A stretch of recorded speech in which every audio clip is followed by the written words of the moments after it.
Well, normally we dread Mondays, but now it means Medical Monday, right here. Yes. Yeah, now it's your favorite day of the week. Forget the weekend. Forget Tuesday.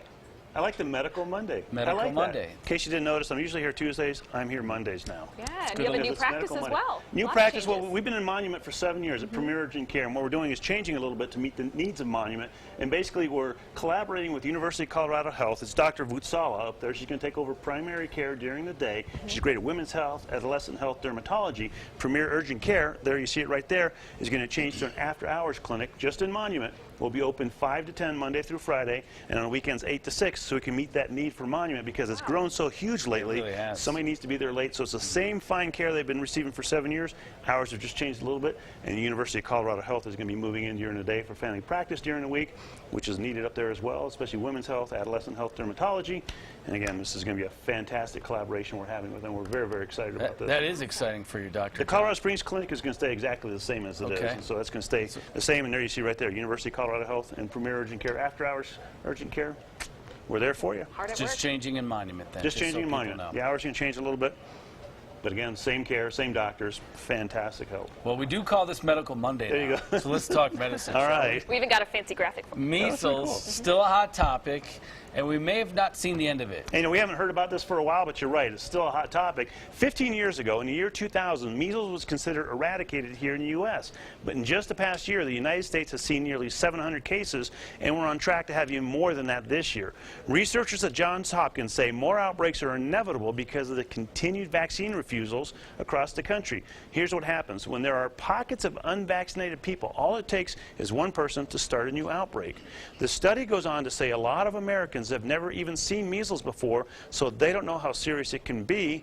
So in order to avoid measles, one thing, get the vaccine. That's the best thing you can do for yourself and for everybody around you.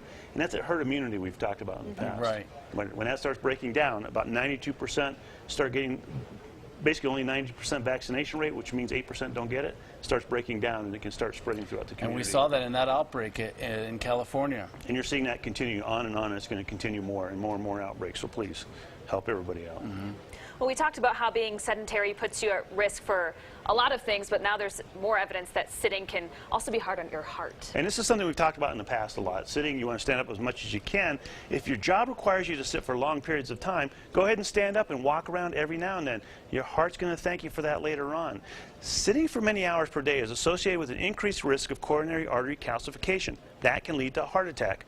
Now, although exercise is important in reducing how much you want to reduce how much you sit every day because that's also key in reducing cardiovascular risk. And now that we're moving into the spring, go ahead and try to walk for lunch. A fantastic way to get up and about. Or while you're on the telephone, start pacing around a little bit. And when you have to go from one floor to another, take the stairs instead of the elevator. So again, important little tips you can do to go ahead and get up and about, just the small things that really, really count. I always pace when I talk on the phone, regardless of I'm where a I pacer am. too. My wife's like, I'm surprised there's not a lap Not in the because carpet you're warning trying somewhere. to just No, get I off just, early. for whatever reason, I get on the phone, I pace. Helps no you idea. Does it? Is Yeah. it true? Well, it doesn't The mean. blood I mean, flow. I need all the help I can get, There you Dr. go. John. Well, does sitting on an exercise ball, does that help? You know, to a during the certain day? extent it can help because you're actually moving muscles. The big problem with sitting is you basically disconnect everything from the waist down. You're not doing much with your legs. Legs are some of your biggest muscles. On an exercise ball, you're moving around a little bit, so you're doing some of that. Standing is better. The exercise ball is probably second, and then sitting is the worst. So Get moving. get Well, moving. we colorectal cancer is the second leading cause of cancer death in the United States, and diet can play a part in reducing your risk. Right, and that's what the important part is because, again, colorectal cancer is something that's unfortunately affecting a lot of people. So switching to a vegetarian diet can actually cut your risk of colorectal cancer by up to 20%. That link is even stronger for people who add fish to their diet.